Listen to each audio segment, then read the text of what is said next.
Bom, eu quero falar aqui sobre as emendas aditivas que fiz na lei, né, número 13 de 2021.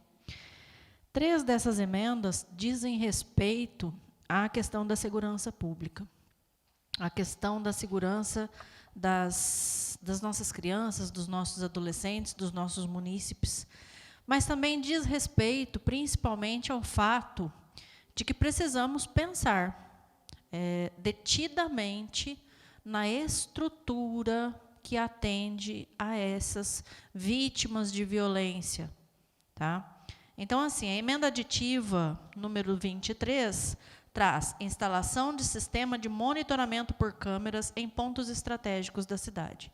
Esta Casa de Leis, na época em que a senhora Rosemary Cruz era presidente da Câmara, fez uma devolução para a Prefeitura, se não me engano, de R$256 mil, já para a instalação dessas câmeras de segurança, em pontos estratégicos, e que já foram mapeadas pelas polícias.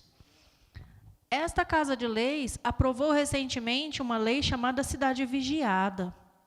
E nós estamos aqui, patinando ainda, né, fazendo emendas à LDO para que seja contemplada a questão do Cidade Vigiada.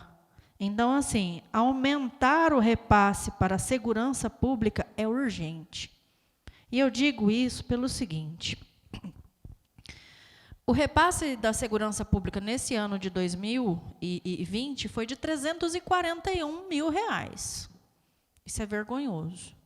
Porque, com esse repasse, são pagas as diárias, as horas extras, né, necessárias aos nossos policiais civis e militares.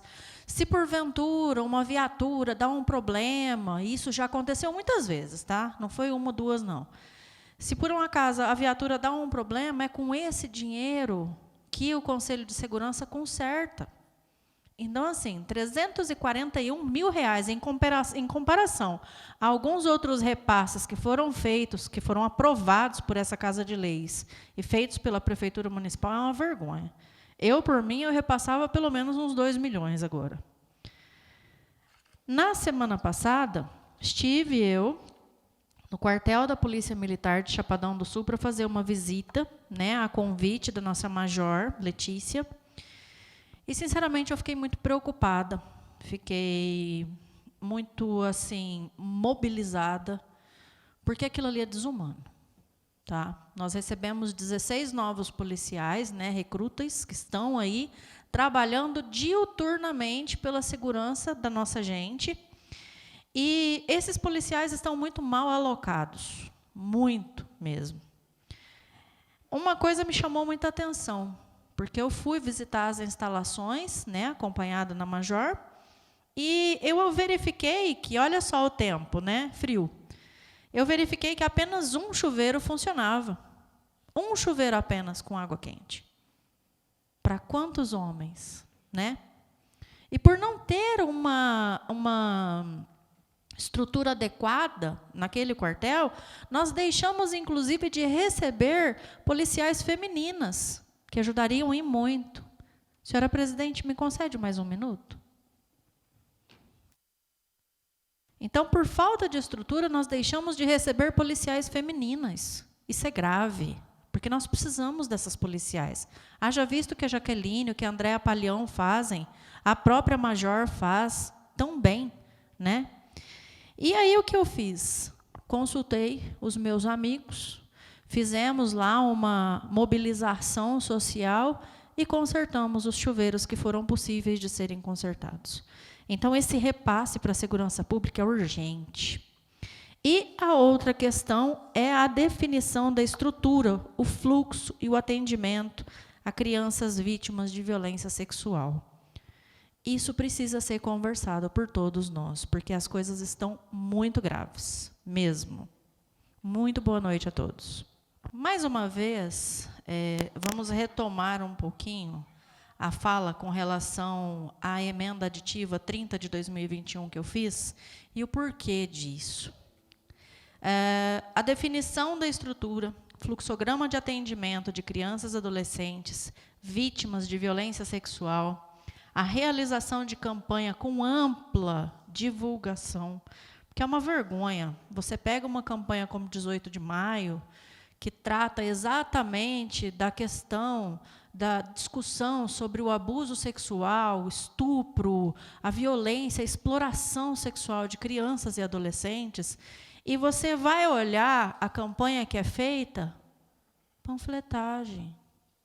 E você ouve numa entrevista dada por conselheiros tutelares que, num ano, foram 12 casos. 12 casos. Eu sou psicóloga da GASE, né, que é um grupo de apoio especializado, onde temos profissionais de educação especial, temos eu como psicóloga e Liséia como assistente social. Neste mês que passou agora, nós identificamos numa escola do município 3 casos. De janeiro até agora, se não, nós já identificamos mais de 9 casos. Isso com base no quê?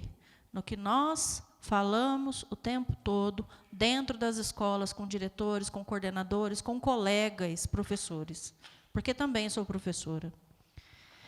Então, assim, o que isso tem causado? Isso tem causado um aumento exponencial no número de vítimas, porque quando você não faz campanha, quando você não se importa em orientar a vítima ou a potencial vítima de uma violência tão grave, você simplesmente está dizendo para a sociedade, ó, esse assunto para lá, cara.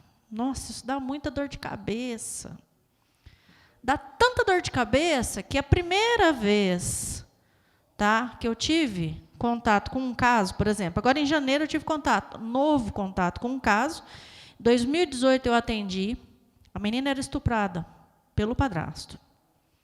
Vieram para cá, passaram por mim, tá, não sei o quê, foram realocados dentro da família, né?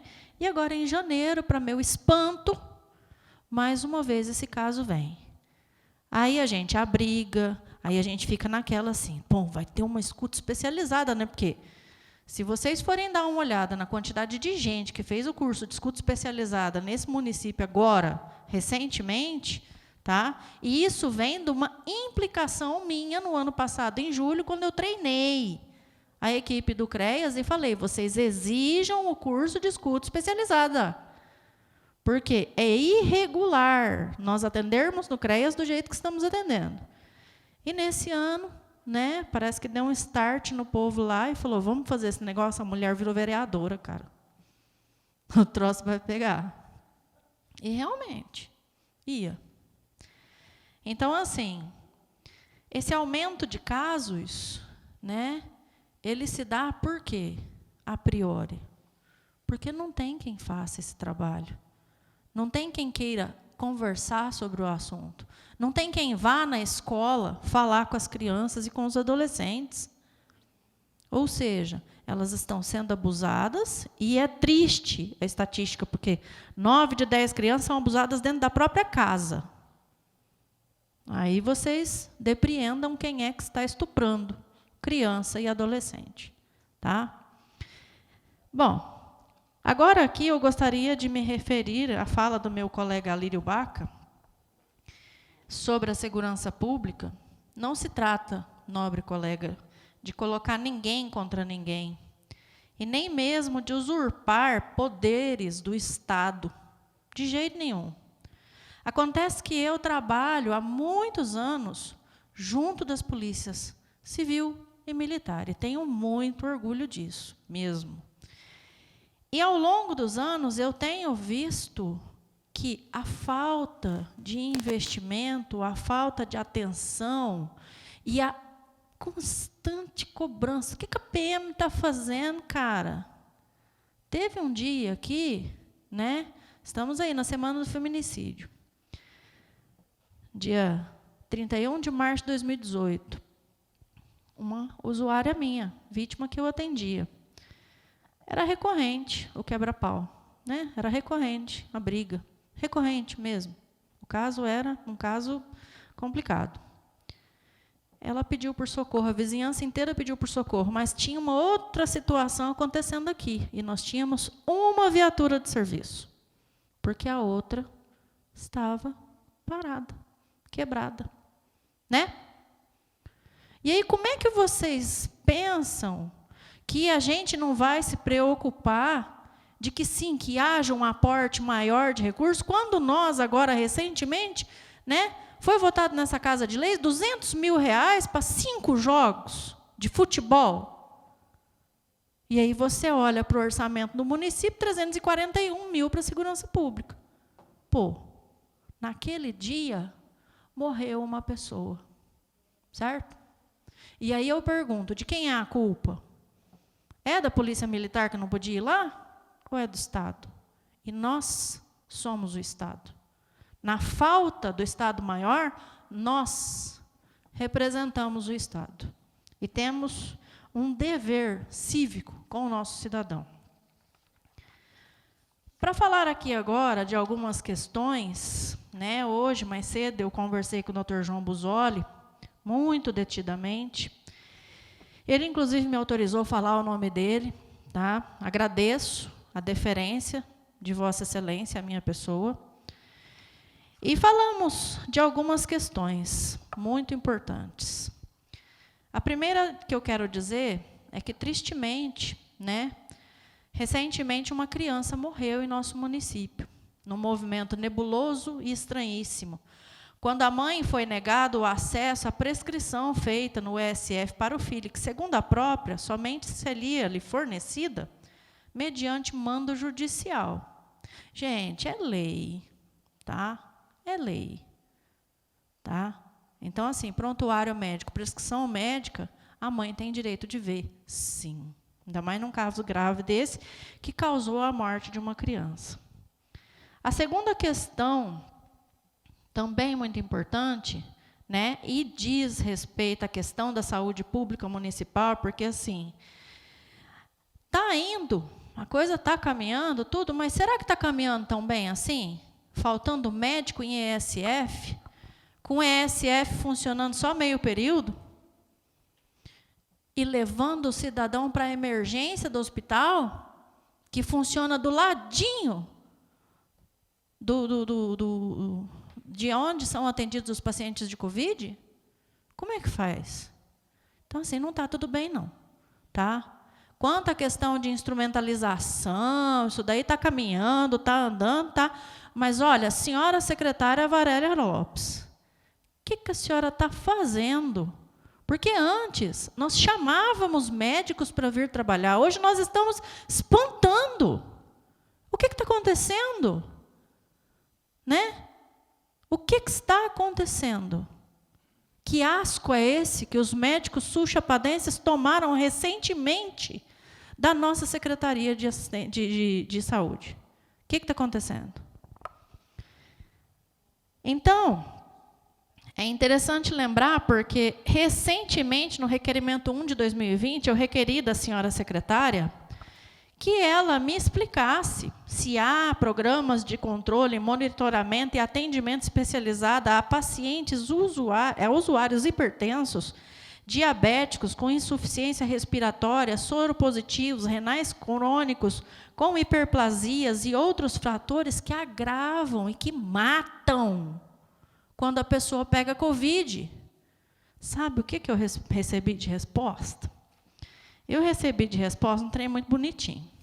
Ela mandou para mim, né, e o Executivo Municipal, mandaram para mim guia de apresentação APS versão final, instrumento orientador CONAS, CONASEMPS versão final, ofício respondendo ao requerimento, um ofício muito vago. Nossa.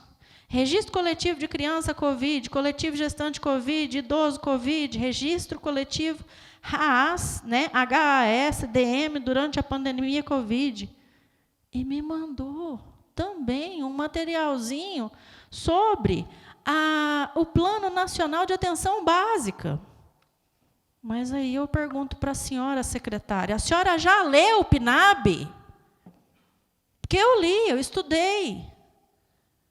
A senhora me mandou o PNAB para eu estudar, para eu não perguntar para a senhora o que a senhora deveria fazer. E agora nós temos que ver médicos fugindo de Chapadão do Sul.